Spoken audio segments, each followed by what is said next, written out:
मेरा नाम कौसल्या है। मैं दिल्ली शहर में अपने 2 बेटों के साथ रहती हूँ। मेरे पति को इस दुनिया से गुजरे हुए 3 साल हो चुके हैं और अब मेरे बुढ़ापे की सारी जिम्मेदारियाँ मेरे दोनों बेटों पर ही है। लेकिन आज के दिन मैं बहुत खुश हूँ क्योंकि मेरे बड़े बेटे की शादी है। सभी रीति रिवाजों के साथ मेरे बेटे की शादी एक बहुत ही अच्छे घर की लड़की से हो गई और मेरी बहू दहेज में एक काम वाली अपने साथ लेकर आई और मुझसे बोली, सासू माँ, ये काम वाली हर समय आपकी बहुत सेवा करेगी। वो काम वाली सच में मेरी बहुत सेवा करती थी, लेकिन जब मैंने उससे बात करने की कोशिश की तो मुझे पता चला कि वो तो गूंगी है। मुझे उस काम वाली पर बहुत तरस आया क्योंकि वो काम वाली बहुत खूबसूरत थी, लेकिन मुझे उसकी एक बात बहुत अजीब लगती थी कि वह हमेशा घूंघट में रहती थी और घर में सब से पर्दा करती थी। लेकिन एक दिन गलती से मेरे छोटे बेटे ने उसकी शक्ल देख ली और मेरा बेटा ज़ोर ज़ोर से चिल्लाने लगा। ये सुनते ही मेरा दिल ज़ोर से धड़कने लगा कि माँ, ये लड़की वही है जिसने 7 मासूम लड़कियों को बहुत बेदर्दी से मेरे बड़े बेटे नवीन ने आज फिर से अपनी शादी की बात छेड़ दी थी। ये वो मुद्दा था जिससे मैं हमेशा अपनी जान चुराती थी। ऐसा नहीं था कि मुझे अपने बड़े बेटे की को लेकर बहुत सारे सपने, बहुत सारे अरमान थे। मैं अपने बड़े बेटे नवीन की शादी बहुत धूमधाम से करना चाहती थी, लेकिन मेरी परेशानी थी जो आजकल सभी घरों में होती है। मेरा बेटा नवीन अपनी पसंद की लड़की से शादी करना चाहता था, जबकि मैं अपनी पसंद की लड़की से अपने बेटे नवीन की शादी कराना चाहती थी। आज भी रात के खाने के वक्त घर आया तो मुझसे जिद करने लगा कि जिस लड़की को मैं पसंद करता हूँ, आप उसका रिश्ता मांगने के लिए उसके घर पर जाएं। मैंने खाना ख़त्म होने के बाद कहा कि भूल जाओ उस लड़की को क्योंकि तुम्हें मेरी पसंद की लड़की से ही शादी करनी होगी। मेरी इस बात पर मेरा बेटा नवीन गुस्से से आग बबूला हो गया और चेक कर मुझसे कहने लगा कि आप एक बार उससे मिल तो सकती है, लेकिन मैं ऐसी लड़की से बिल्कुल अपने बेटे की शादी नहीं कराना चाहती थी जिसने शादी से पहले ही मेरे बेटे को मुझसे दूर कर दिया हो। मेरा बेटा उससे अपने कमरे के अंदर चला गया। मैंने सोचा कुछ दिन का गुस्सा है, समय के साथ अपने आप ठीक हो जाएगा। यही सबसे बड़ी गलती थी। वो थोड़ी देर बाद कमरे से बाहर आया तो उसके हाथ में बंदूक थी। मेरे सामने ही उसने वो बंदूक अपनी कनपटी पर रख दी और चीख कर मुझसे बोला कि आप मेरी शादी रचना से करवाएंगे या नहीं।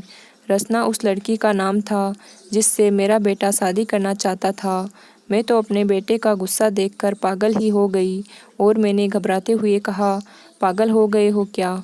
इससे नीचे रखो, गोली चल जाएगी। लेकिन मेरा बेटा उस समय बहुत जज्बाती हो रहा था और उसके लिए मुझे हार माननी ही पड़ी और मैंने उससे कहा कि ठीक है, जिस लड़की से तुम शादी करना चाहते हो मैं उसे देखने जाऊंगी।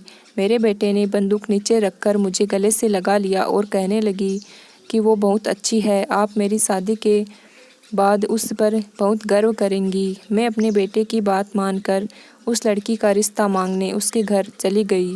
वो लड़की मुझे बहुत सीधी सादी और अच्छी लगी थी। घर परिवार भी अमीर ही था। मैंने शादी की तारीख भी तय कर दी। शादी की तैयारियों के सिलसिले में मैं 2-4 बार उनके घर गई थी, लेकिन हर बार एक ही कामवाली से मेरा सामना होता और उस कामवाली ने बहुत बड़ा सा घूंघट डाल रखा होता था। कामवाली की ये बात मुझे अजीब लगती थी कि मेरी बहू ने मुझे बताया कि ये कामवाली बहुत अच्छी है और इनके हर छोटे बड़े काम यही संभालती है और ये बहुत अच्छी लड़की है। मैंने अपने बेटे और बहू से बहुत पूछने की कोशिश की, तुम दोनों पहली बार कहाँ मिले थे? मगर दोनों ने मुझे अलग अलग जवाब दिए और ये सुनकर मुझे बहुत हैरत हुई और कुछ भी नहीं था। लेकिन अब क्या हो सकता था? शादी तय हो चुकी थी। शादी की तैयारियों में बहू की कामवाली ने बहुत हाथ बटाया था क्योंकि मेरी कोई बेटी नहीं थी, इसलिए सारी तैयारियां भी उन्हीं दोनों लड़कियों ने मिलकर की थी। शादी के बाद जब मेरी बड़ी बहू दुल्हन बनकर पहली बार हमारे घर आई तो मैं ये देखकर बहुत हैरान और परेशान हुई कि मेरी बहू ने अपनी काम वाली को भी गाड़ी में अपने साथ पीछे बैठा लिया। मैं और मेरा छोटा बेटा पंकज हम दूल्हे की कार के पीछे पीछे थे। मेरा छोटा बेटा मुझसे कहने लगा कि मम्मी, अगर आप बुरा ना माने तो एक बात कहूँ कि भाभी का अपनी काम वाली के साथ लेकर आई है। लेकिन मैं अपने बेटे की वजह से कुछ बोल नहीं सकती थी। लेकिन उसे काम वाली का मेरी बहू के साथ दहेज में आना मुझे बिल्कुल पसंद नहीं था। उस काम वाली के लिए मेरी बहू ने शादी के लिए बहुत अच्छे कपड़े लेकर दिए थे। उन कपड़ों को पहनकर वो काम वाली लग ही नहीं रही थी। मेरे कई रिश्तेदारों ने मुझसे पूछा था कि साड़ी बांधे हुए घूंघट में लड़की कौन है। अब मैं उन्हें ये कैसे बताती कि ये बनी ठनी लड़की मेरी बहू की काम वाली है। तो मैंने बात को टालने के लिए उनसे कहा, मुझे क्या पता कि लड़की वालों की तरफ से कोई होगी। मैं अब ये सोच रही थी कि जब मेरे रिश्तेदारों को पता चलेगा कि यह लड़की कोई और नहीं एक काम वाली है तो वो क्या कहेंगे। मेरे बेटे का तो दिमाग ही खराब हो चुका था, जो वो बिना कुछ सोचे समझे एक घूंघट वाली काम वाली को अपनी पत्नी के साथ दहेज में लेकर आ गया था। जब शादी के बाद हम बारात लेकर घर पहुँचे तो मेरी बहू ने मुझसे कहा कि सासू माँ, ये काम वाली तो मैं आपके लिए लेकर आई हूँ। आप जैसा चाहे इससे अपना काम लेना, या आपकी बहुत सेवा करेगी। मैं अपनी बहू की बात सुनकर दंग रह गई कि ये बेचारी तो बहुत अच्छी है। मैं इसके बारे में कितना गलत सोच रही थी। मुझे अपनी सोच पर बहुत शर्मिंदगी महसूस हुई। मेरी बहू ने तभी उस काम वाली को आवाज़ लगाकर मेरे कमरे में बुलाया और उससे कहा कि देखो, शादी की तैयारियों के चक्कर में सासू माँ बहुत थक गई है, तो मैं उनके हाथ पांव दबाकर अच्छे से मालिश कर दो। आज से इनके सभी काम तुम्हारी जिम्मेदारी है। आप जल्दी जाओ और सासू माँ के कमरे की अच्छे से सफाई कर दो ताकि ये आराम कर सके। जब वो काम वाली अंदर कमरे में चली गई तो मेरी बहू मुझसे धीमी आवाज़ में बोली, सासू माँ, आपसे एक छोटी सी प्रार्थना है। मैंने चौंक कर उसे देखा और पूछा कि कैसी प्रार्थना। बहू मुझसे कहने लगी कि वो बेचारी गरीब ज़रूर है, लेकिन वो एक बहुत अच्छे घराने से है और बहुत पर्दा करने वाली है। उस काम वाली का चेहरा तो मैंने भी आज तक नहीं देखा, तो इसीलिए आप थोड़ा ख्याल रखना। मैंने अपनी बहू से कहा, तुम इस बात की बिल्कुल भी फिक्र मत करो। मैं जब अपने कमरे में गई तो मैंने देखा कि वो काम वाली बड़ी लगन से काम कर रही थी और साड़ी के साइड में से उसके गोरे गोरे हाथ दिख रहे थे। उस काम वाले की खूबसूरती देखकर मैं तो चौंक गई। बहुत ज़्यादा गोरा रंग था उसका। उसे मेरी मौजूदगी का पता चला तो उसने जल्दी से अपने चेहरे को पूरी तरह से ढक लिया। मैंने उस काम वाली को आवाज़ देकर पूछा कि क्या नाम है तुम्हारा। उसने इशारा करके मुझे बताया कि मैं तो गूंगी हूँ। मुझे उस काम वाली पर बहुत रहम आया कि बेचारी इतनी खूबसूरत है और उसने कैसा भाग्य पाया है। एक तो काम वाली, ऊपर से गूंगी। खैर, वो काम वाली बहुत काम की थी। मेरा बहुत ध्यान रखती थी, मेरी बहुत सेवा करती थी। मेरी बहू के काम करने से पहले वो मेरे काम किया करती थी। मैं उससे बहुत खुश रहने लगी थी, लेकिन मेरा छोटा बेटा उसकी घूंघट से बहुत ज़्यादा चिढ़ता था। कुछ था भी, वो बहुत ज़्यादा शरारती। जब भी वो काम वाली उसके सामने से जाती तो वो उसका रास्ता रोक कर खड़ा हो जाता और उससे कहता कि घूंघट ऊपर करके मुझे अपना चेहरा दिखाओ, तभी मैं तुम्हें जाने दूंगा। वो बेचारी तेज़ तेज़ कदमों से भागकर मेरे कमरे में आती और मेरे पीछे छुप जाती। मैं अपने बेटे को डांटती कि क्यों इस बेचारी काम वाली को बार बार चिढ़ाता रहता है। काम वाली रोज़ रात को मेरे सर और पाँव दबाती थी और मेरी मालिश करती थी। उस काम वाली के आने से मुझे बहुत ज़्यादा आसानी हो गई थी, क्योंकि मेरे सारे के सारे काम उस काम वाली ने ही संभाल रखे थे। मेरा छोटा बेटा उसे हमेशा यह कहकर चिढ़ाता था कि माँ, ये मुँह तो ऐसे ढककर रहती है जैसे कोई चोर हो, इसलिए अपने सारे जेवर ध्यान से रखा करो और उसके जाने के बाद ठीक से चेक कर लिया करो। वो काम वाली तो कुछ बोल भी नहीं सकती थी, क्योंकि वो गूंगी थी। वो बहुत साधारण सी लड़की थी, बस अपने काम से काम रखती थी। एक दिन मेरी कुछ दोस्त मेरे घर पर आई थी। तब भी मेरी काम वाली उनके सामने घूंघट में ही आई थी। तो उस काम वाली के जाने के बाद मेरे दोस्तों में से मेरी एक दोस्त ने मुझसे कहा कि तुम्हारी काम वाली घूंघट करके क्यों काम करती है। तो मैंने उससे कहा कि यह एक बहुत ही शरीफ घर से है, इसके घर वालों ने इसे बहुत मजबूरी में घर से बाहर निकाला है, वरना आजकल ऐसी लड़कियां कहाँ देखने को मिलती है। मैंने अपने दोस्तों से वही सब कहा जो मेरी बहू ने मुझे बताया था। इस सब बात पर मेरी दोस्त ने मुझ पर हंसने लगी और उन्होंने मुझसे कहा कि कहीं औरतें भी औरतों से पर्दा करती है क्या। हमने बहुत सी औरतों को देखा है, मगर कोई भी औरत या लड़की आज के टाइम में ऐसे नहीं कर रहती है, औरतों से पर्दा नहीं करती है।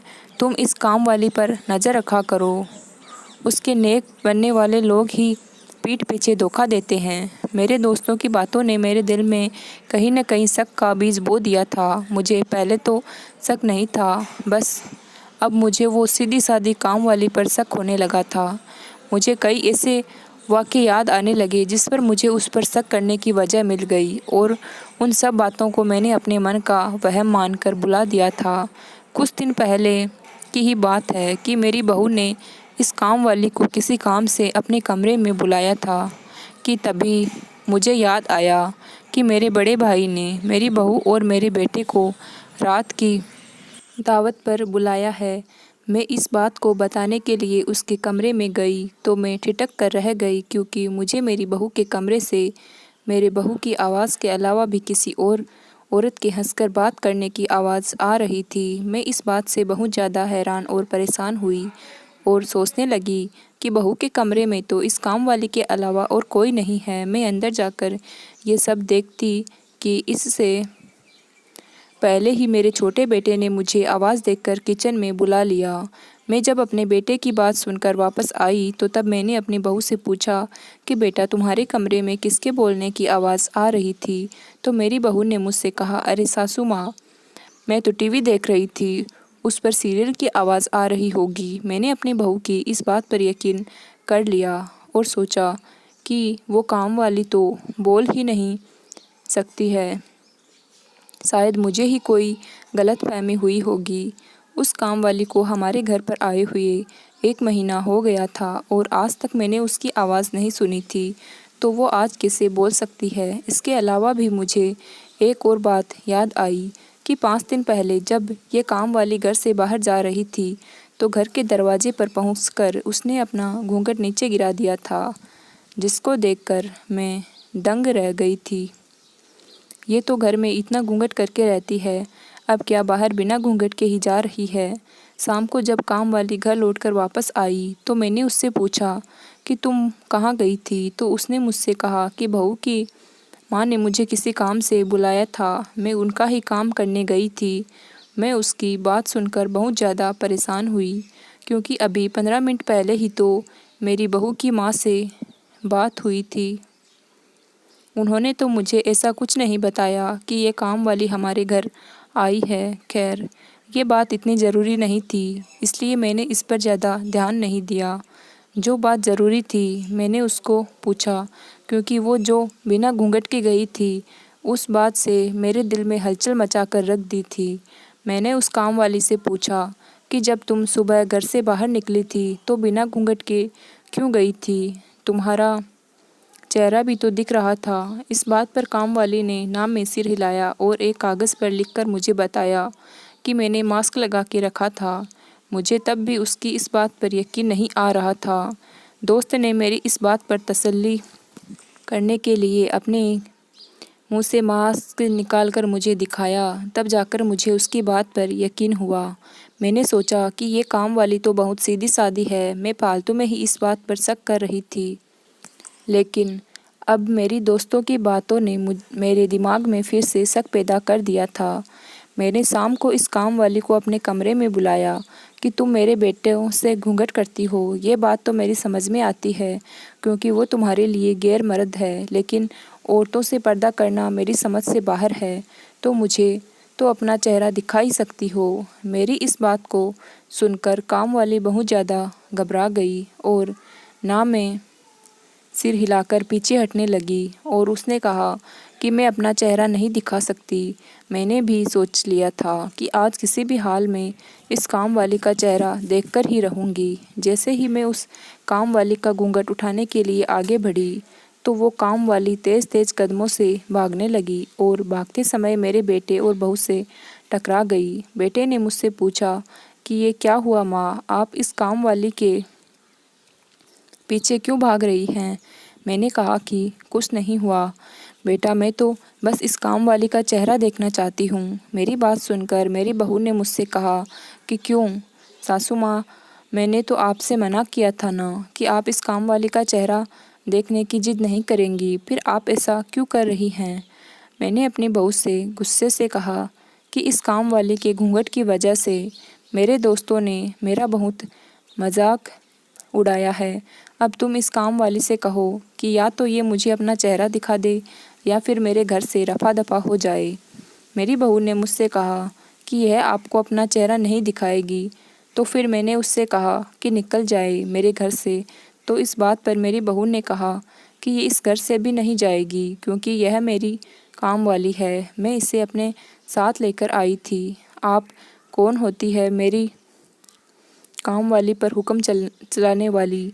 अपनी बहू की इस बात को सुनकर मैं दंग रह गई कि क्यों मेरी बहू एक काम वाली के लिए मुझसे इतनी लड़ाई कर रही है, मुझसे इतनी बदतमीजी से बात कर रही है। और इतना ही नहीं, मेरा बेटा वहीं पर चुपचाप खड़ा था, अपनी माँ की बेइज्जती होते हुए देख रहा था।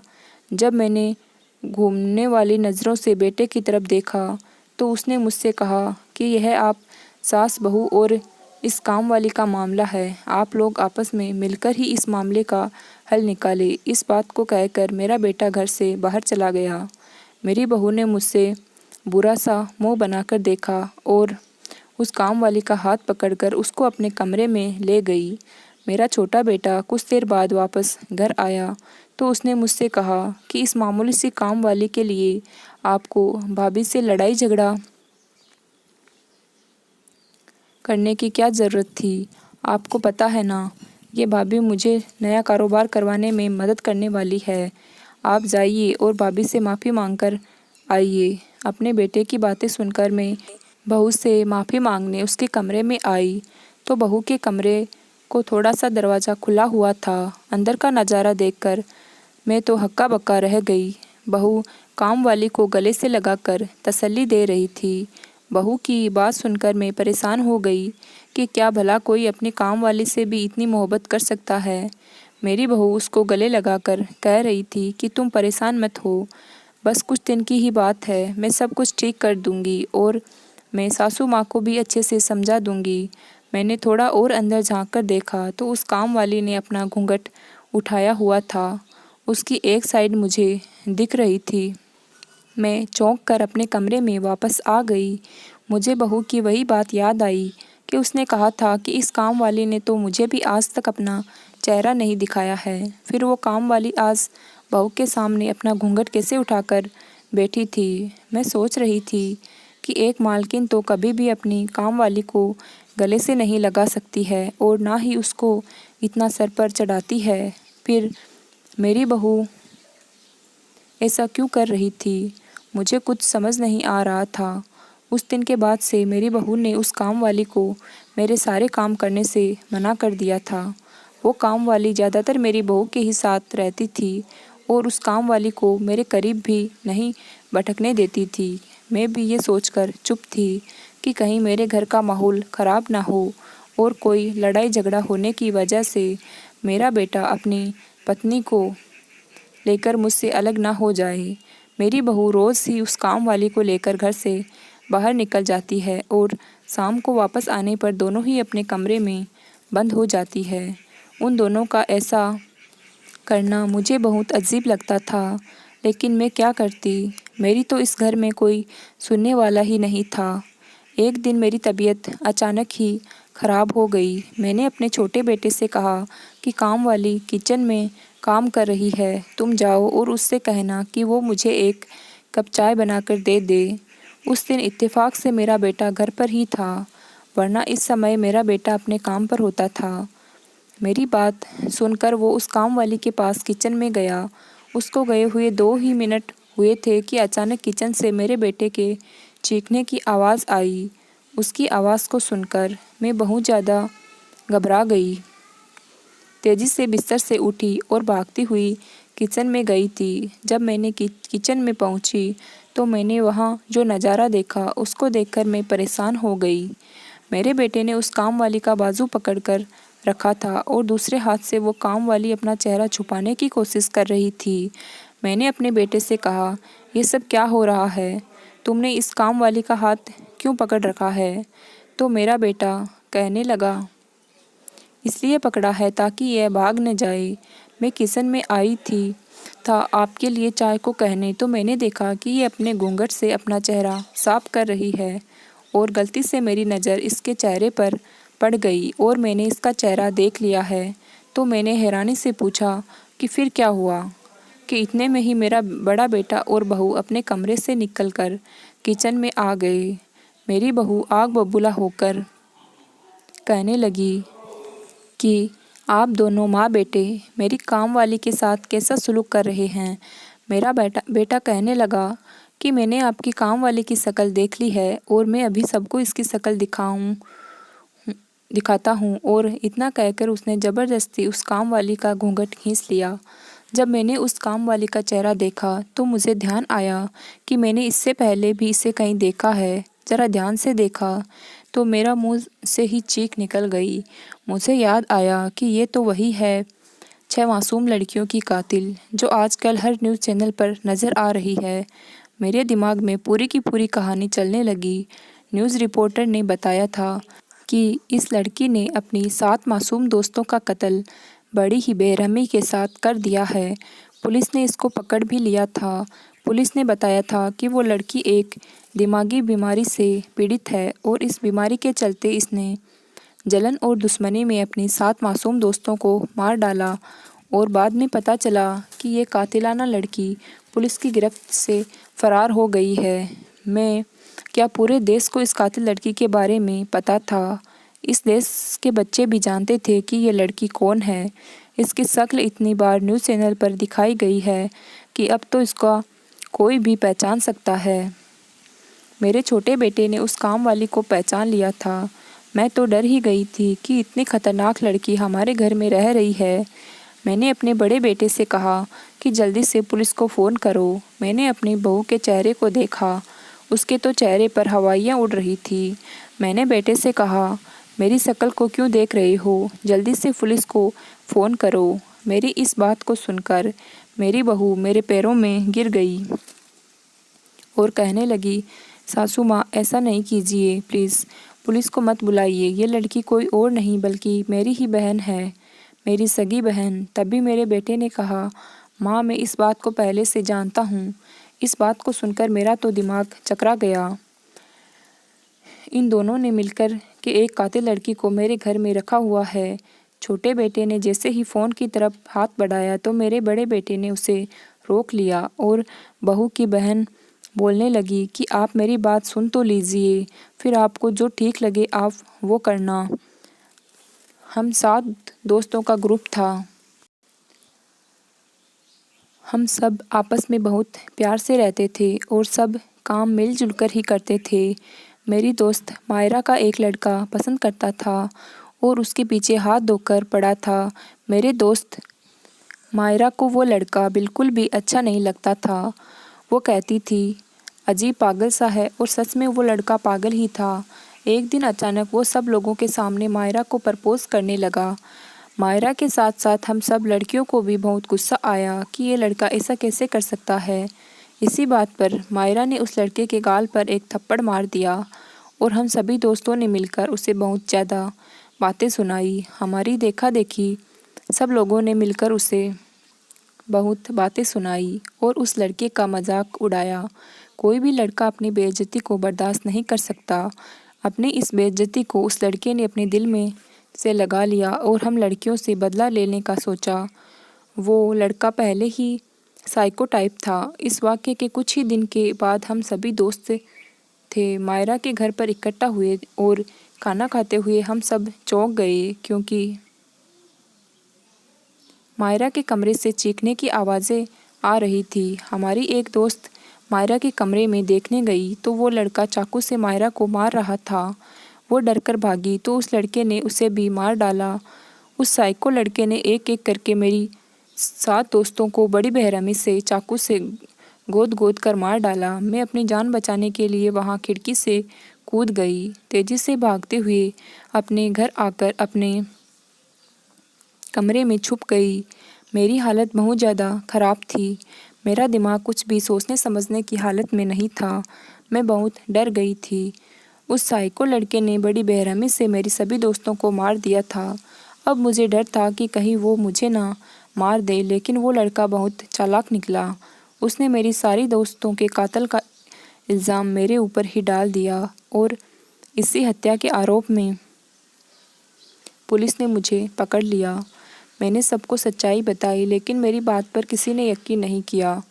मेरी बहन ने अपने पति के साथ मुझे जेल से बाहर निकाला और मेरी बहन मुझे अपनी काम वाली बनाकर अपने साथ अपने ससुराल ले आई। मैंने कुछ नहीं किया, मैं बेकसूर हूँ।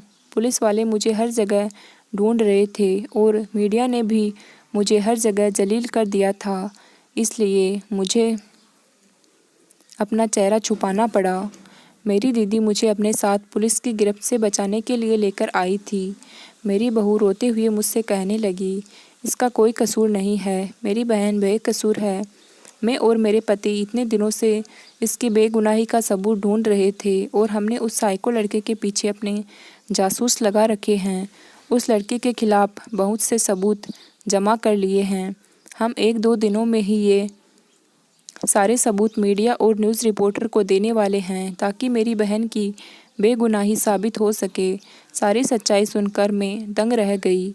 मुझे यकीन नहीं आ रहा था। फिर मेरे बेटे और बहू ने मुझे वो सारे सबूत दिखाए जो उन्होंने पिछले 3 महीने में जमा किए थे, और ये सब कुछ सच था। अब बेचारी बेकसूर लड़की भाग्य के हाथों मजबूर होकर एक काम वाली बनकर रह रही थी, जबकि उसकी कोई गलती नहीं थी।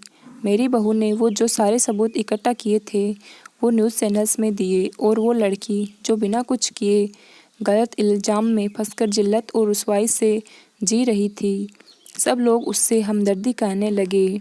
जो पहले उस लड़की को कातिल कह रहे थे और उसकी बेइज्जती कर रहे थे, अब सब लोग उसे इज्जत देने लगे थे, और उस 7 को लड़के को पुलिस ने गिरफ्त कर लिया था। मुझे उस प्यारी सी लड़की पर बहुत रहम आ रहा था, इसलिए मैंने अपने छोटे बेटे की उससे शादी कर दी और उसे अपनी दूसरी बहू बनाकर अपने घर ले आई।